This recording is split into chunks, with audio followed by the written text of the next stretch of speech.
Assalomu alaykum qadrli teletomoshabinlar. Assalomu alaykum ko'rsatuvimizning sadoqatli muxlislari. Yana bir mavzu bahsiyle siz nima deysiz tok showsini boshlaymiz. Bugungi mavzuyimiz dolzarb, ko'pchilikda tug'ilgan savollarga mutaxassislar tomonidan javoblar olinadi degan umidda bugungi mavzuyimizni e'lon qilamiz. Demak, bugungi mavzuyimiz nima uchun yangi qurilayotgan ko'p qavatli turar joylardagi kvartiralarning egalari kadastr hujjati ola olmadilar deya nomlanadi. Ma'lumotlar uchun marhamat barchangizga. Bu endi shaxsiy o'zimni nimamdagi savolim. Albatta, marhamat. Mana masalan, bizni tashkilotimizda 5 yil bo'ldi faoliyat ko'rsatayotganiga, ochilganiga 5 yil bo'ldi. Endi bu axborot kutubxona markazi. Endi bu prezident qarori bilan ochilgan tashkilot va undan tashqari bizga hozirgi paytda vaqtinchalikda berilgan bo'lgan bu binoyimizda nimani hokimning Uchtepa tuman hokimining qarori bor.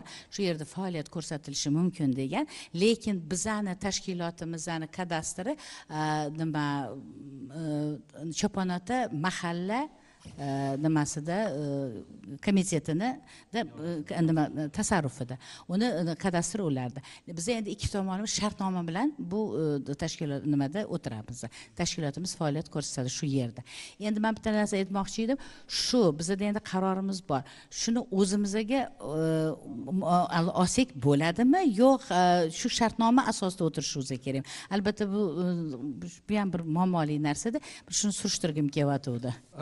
Bunaqa muammolar faqat sizda emas, juda ko'p tashkilotlarda bor.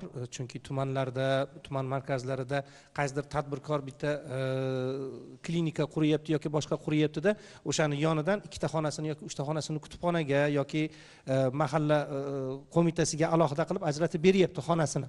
Unaqa paytda siz o'sha binoni umumiy kadastri qilib bo'lingandan keyin sizga alohida kadastr qilib berishlari mumkin kadastr qo'mitasi menimcha.